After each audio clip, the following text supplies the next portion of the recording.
Ayer ya comentamos que Venezuela acaba de sufrir unos seísmos devastadores. Las labores de rescate están en marcha, pero se estima 235 muertos y más de 4.000 heridos a fecha de grabación de este vídeo. Esta tragedia ha afectado a más de 3.000 familias. Hay cientos de desaparecidos y de personas que aún están atrapadas en los escombros de sus viviendas. Se calcula que hay cerca de 100 derrumbes y 250 edificios dañados, así como hospitales, y todavía ni se ha podido calcular cuántas viviendas reales habrán quedado completamente inhabitables. Pero lo que queda claro es que a partir de ahora vienen unas labores de recuperación, reparación y reubicación titánicas. Tanto que la pregunta clara aquí es: ¿de qué manera va a ayudarse a los miles de venezolanos que van a verse afectados por el estado de la infraestructura? ¿Cómo van a proveerles servicios sanitarios cuando ya antes de los terremotos no se los proveían? ¿Cómo van a llevarles la comida, el agua y el material sanitario cuando no está operativo ni el principal aeropuerto del país? Este es un punto que quiero tratar en este comentario, porque en el último vídeo vimos lo que había pasado pormenorizadamente y, por supuesto, aproveché para decir que me parece genial que todo el mundo se ha puesto a mandar ayuda inmediatamente y que lo primero es que esa ayuda debe materializarse a pie de calle, porque la necesitan. También señalé que me parece una auténtica vergüenza que la realidad es que los medios que faltan en Venezuela faltan porque viven bajo una dictadura desde hace 30 años. Que hay vídeos de rescatistas usando la linterna de su jodido móvil para poder alumbrar mínimamente y ver algo.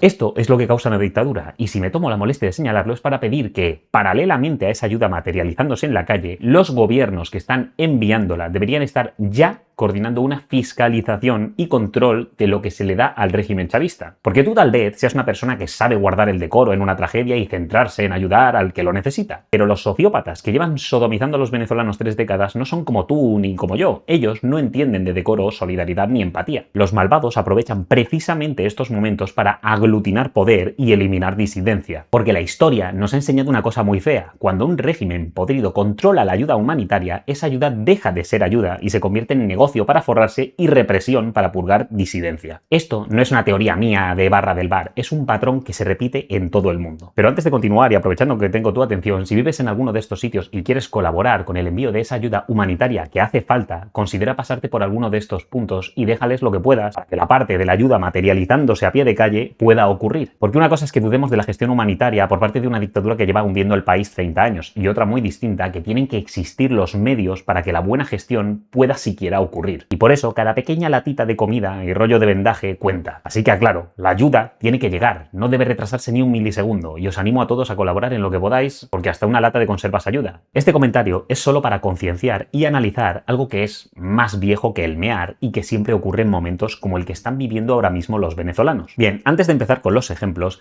entendéis por qué el hambre es un arma tan maravillosa para un dictador, ¿verdad? La represión armada hace mucho ruido, sale en la tele, te convierte en un par internacional y te caen sanciones. Pero el hambre y las catástrofes son algo mucho más flexible. Muchas veces convierten a una dictadura en algo por lo que puedes llegar a sentir lástima y les da una excusa que es algo así como: bueno, es que no llovió, es que hubo un desastre natural, es que las sanciones son muy malas. En estos casos ya no hablamos de quitar comida, sino de controlar la que llega de fuera. Porque si tú, dictador, eres el que decide quién recibe ese saco de arroz que ha mandado la ONU, pues has ganado 3 premios de golpe. Decides a quién alimentas, a quién castigas y de paso te quedas una buena tajada por el camino por venderla en el mercado negro. Comida que entra gratis, que sale vendida y que además te compra lealtades. Es que es el negocio redondo. Dicho esto, vamos a ver unos ejemplos que os van a ilustrar perfectamente lo que digo. Empezamos por el caso más de manual, que es el de Somalia a principios de los años 90. El Estado se había desintegrado, el país estaba partido entre señores de la guerra y encima vino una hambruna brutal. Naciones Unidas y la ONG empezaron a meter toneladas de comida. Aquí es donde aparece un personaje clave, Mohamed Farah Aidid y el resto de caudillos. ¿Qué hicieron estos señores? Pues convirtieron los convoyes de comida de la ONU en su gallina de los huevos de oro. Asaltaban camiones, se quedaban con la comida, cobraban peaje por dejar pasar la ayuda y la usaban para alimentar a sus propias milicias mientras el resto de la población se moría de hambre. La cosa se puso tan fea que Estados Unidos y la ONU acabaron metiendo tropas para escoltar esa ayuda, en la famosa operación Restore Hope o Restaurar Esperanza. Y ya sabéis cómo terminó esa película, literalmente en otra película. Es el desastre que derivó en Black Hawk derribado en Mogadiscio, que empezó así, con marines muertos arrastrados por las calles. Los yanquis decidieron mandar a la Delta Force y a los Rangers para llevar a cabo una operación, Gothic Serpent, y con ella capturar a Mohamed Farah Aidid, porque este hombre de facto estaba llevando a cabo un genocidio en el país país precisamente haciendo uso de la comida y la ayuda humanitaria que entraban en el mismo. Pero no es lo único y pasamos a su vecino para el siguiente ejemplo. Si lo de Somalia eran caudillos sueltos, en Etiopía lo hizo directamente el gobierno con premeditación. En los años 84 y 85 se dio la gran hambruna que asoló el norte del país. A raíz de esto se organizó ese macro concierto benéfico que todos conocéis, el Live Aid de 1985, que recaudaba dinero para ayudar a la situación de la hambruna etíope. Participaron Queen, U2, David Bowie, Elton John, Paul McCartney, Madonna, Led Zeppelin, The Who, Dire Straits, Phil Collins y muchísimos más.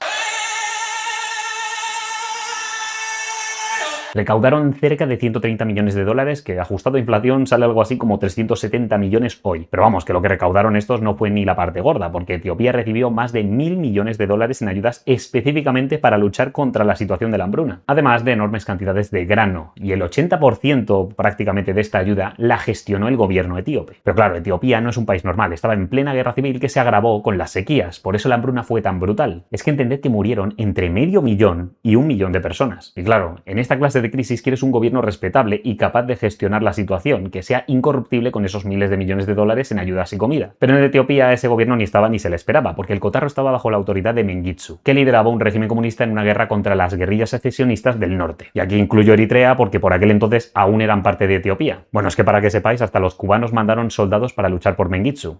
Así como dato. ¿Y qué hizo el bueno de Mengistu? Te preguntarás. Pues desde luego no ser un líder que usa la ayuda internacional para salvar a todo su pueblo, sino que lo usó como arma. Restringía la comida de las zonas rebeldes para asfixiarlas y organizaba reasentamientos forzosos de la población. Vamos, es que usó hasta el grano que le enviaban como ayuda humanitaria para pagar a sus propias milicias. Es decir, que mientras el país se moría de hambre, él destinaba la mitad del presupuesto nacional al ejército. Os recuerdo que este gobierno gestionaba el 80% de las ayudas que se le estaban dando a Etiopía. Es que llegó hasta el punto en el que Europa empezó a enviar ayudas directamente a las zonas controladas por los rebeldes para que la comida llegase a esa gente, porque Mengistu les tenía cortado el grifo. Y tampoco os confundáis, porque si Mengistu era un cabrón, las guerrillas del norte no eran mejores, que se descubrió que también destinaban gran parte de la ayuda que recibían a comprar armas. La cosa se puso tan turbia que hasta Médicos Sin Fronteras denunció los reasentamientos que estaba forzando el gobierno, y Mengistu respondió expulsándolos del país por haberlo expuesto al mundo. Es que imaginad el nivel de esta dictadura, que expulsó a los médicos voluntarios que intentaban ayudar a su propia población porque estaban dando visibilidad a los crímenes. Unos años después, una investigación de la BBC destapó que parte del dinero de la ayuda internacional, incluido lo que se había sacado de la Live Aid esta que os he contado, acabó desviado para comprar armamento, tanto por Mengistu como por los rebeldes. Porque los del norte recibían la comida, se disfrazaban e iban a las mismas ONGs que se las habían dado como comerciantes para venderles los mismos sacos de grano que ellas les habían facilitado. Y claro, las ONGs los volvían a comprar para volver a facilitárselo a ellos. Y espérate, porque los hijos de puta estos, de paso, llenaban los sacos de grano con arena por abajo y ponían el grano encima para ocultar. Para que veáis que cuando os dicen que en una catástrofe hay que remar todos a una y no cuestionar el buen corazón de las personas,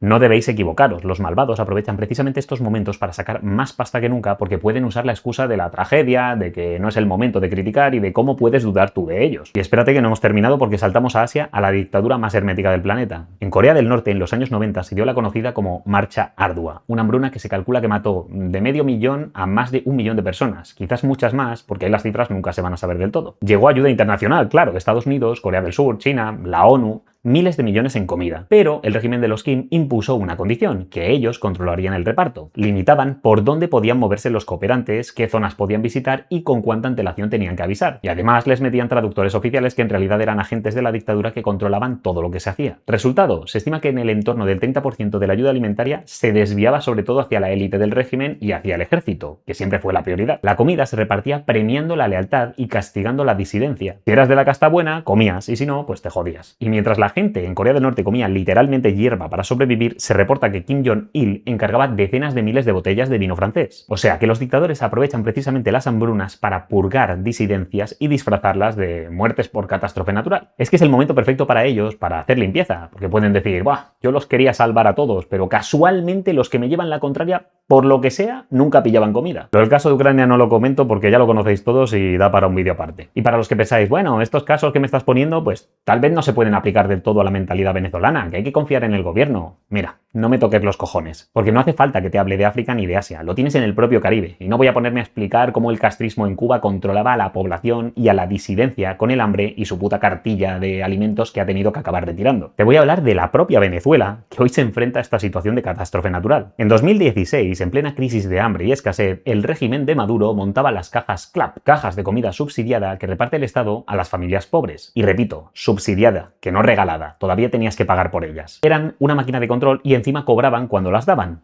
O bueno, más bien robaban. Y digo herramientas de control porque la caja llegaba a quien era fiel al chavismo y se le complicaba a quien no. Hubo denuncias de gente a la que tras la constituyente de 2017 le hicieron justificar por escrito por qué no habían ido a votar. La comida dependía de que tuvieses el carnet de la patria y por tanto que hubieses votado a Maduro. Y digo herramientas de robo por algo que es más que de sobra conocido y que se articulaba a través del títere de Nicolás Maduro. Alex Saab, su testaferro, vaya, montó una red de empresas pantalla en Hong Kong, México y Turquía, que le vendían al Estado venezolano la comida de las cajas. Por supuesto, esto implica que los contratos para comprarlas se adjudicaban a dedo. O sea que Maduro, como dictador, se contrataba a sí mismo como proveedor de la comida con la que luego compraba el voto de la gente pobre. Y lo peor es que en toda esta artimaña no robaban una vez, sino tres. Robaban una vez al pobre al que le vendían la caja subsidiada. Robaban dos veces porque al Estado se la vendían con un precio muy inflado. Y robaban tres veces porque anticipadamente le pedían al Estado dinero, le pedían dólares a una tasa baja porque lo iban a destinar a comprar estas cajas. Lo que pasaba es que luego esas cajas las compraban con una fracción de los dólares que habían pedido y los otros dólares los vendían en el mercado negro a los venezolanos que tenían pues restringido el número de dólares que podían comprar al día. Quedé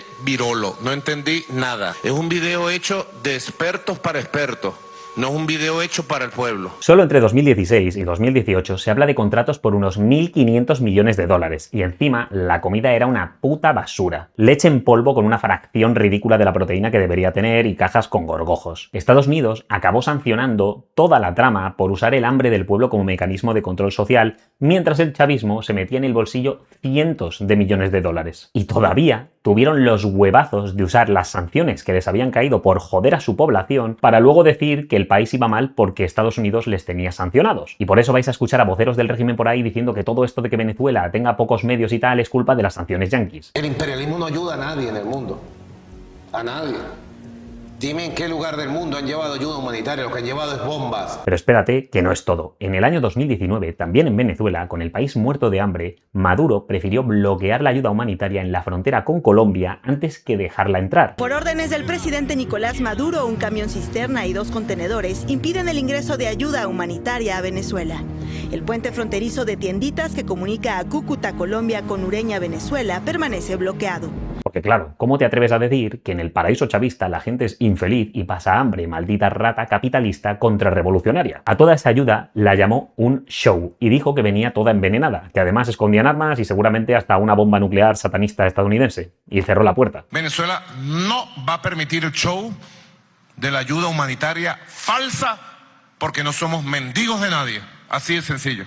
Algunos dicen y todo que quemó parte de los camiones que venían con medicamentos. Y hoy vimos cómo un hombre que no le duele el pueblo de Venezuela manda a quemar necesaria comida para hambrientos. No le deben lealtad, señores de las Fuerzas Armadas, a alguien que quema comida en frente de hambrientos. Vimos a un hombre quemar medicinas en frente de enfermos. ¿Cuántos de ustedes, guardias, ejército, tienen a sus madres enfermas? ¿Cuántos de ustedes tienen a sus hijos en los colegios sin comida? No le deben ningún tipo de obediencia a quien con sadismo, porque no tiene otra expresión por duro que suene, celebran que no entre la ayuda humanitaria a un país que la necesita. ¿Y por qué os cuento esto justo ahora? Pues porque Venezuela acaba de sufrir el peor terremoto de su historia reciente y de repente vuelve a entrar ayuda de medio mundo. Rescatistas, hospitales de campaña, toneladas de suministros. Y el régimen ahora, con Delcy Rodríguez al frente, ha anunciado además un fondo de 200 millones de dólares con el FMI para reconstruir todo. Y aquí es donde quiero que conectéis todos los puntos. Es el mismo aparato. La misma gente que montó las cajas CLAP, la misma que bloqueó la ayuda en 2019, es la que ahora va a gestionar ese dineral, esos aviones llenos de comida y esas medicinas. Tanto de la Fuerza Armada como civiles están empaquetando los CLAP que serán distribuidos mayoritariamente en el municipio Libertador. Estamos desplegados en los CLAP casa por casa este fin de semana. Mensualmente se atienden con este programa social creado por el presidente Nicolás Maduro 6 millones de familias de nuestra patria. Esta es la Venezuela en positivo.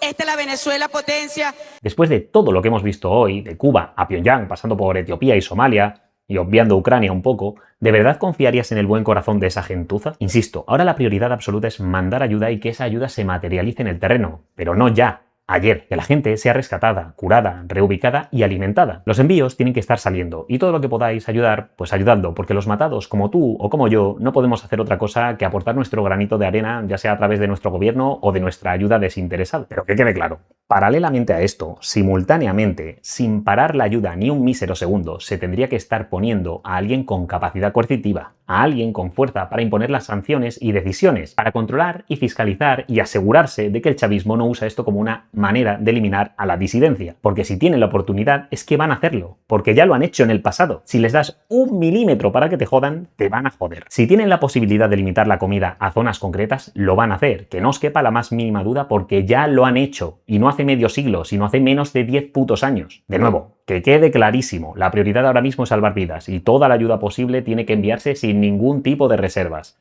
No estoy diciendo que no se ayude ni que se paralice, al contrario, si podéis ayudar, ayudad. Lo que digo es que la segunda prioridad, algo que se puede hacer perfectamente de manera simultánea y sin gastar recursos, es fiscalizar que esa ayuda llega a donde tiene que llegar y no acaba convertida en un botín político ni en el próximo negocio de la cúpula chavista. Porque la historia es muy cabezota y nos ha demostrado una y otra vez qué pasa cuando bajamos la guardia con estos hijos de la gran puta. Me despido recordándoos estos lugares y puntos de recogida de ayuda humanitaria, y siendo el tío más pesado del mundo os insisto en que la ayuda tiene que estar llegando y la necesitan ya. Este vídeo es solo para que veáis que sí, tal vez vosotros sois muy buenos, pero no todo el mundo lo es. Así que espero que de verdad, si se le pudo montar un control al petróleo venezolano que se vendía después de que saliese Maduro para que no pasase por manos chavistas, espero que el dinero de las ayudas se gestione por alguien que no esté ni remotamente vinculado a estos hijos de puta. Mucho ánimo a los que estáis ahí y que esto sirva para que veáis cómo la gente se está movilizando para ayudaros en la medida de lo que puede. Un abrazo y nos vemos en la próxima. Hasta luego. Hijo, papá. Hijo, qué grandeza de Dios, papá. Vente, bebecito. Sí, aquí te pongo afuera. Joda. Con la cabeza. Dios es grande. Joda, vamos. Toma, papá. Joda. Muy bien, ahora tú, mi amor. Dios es grande, no jodas.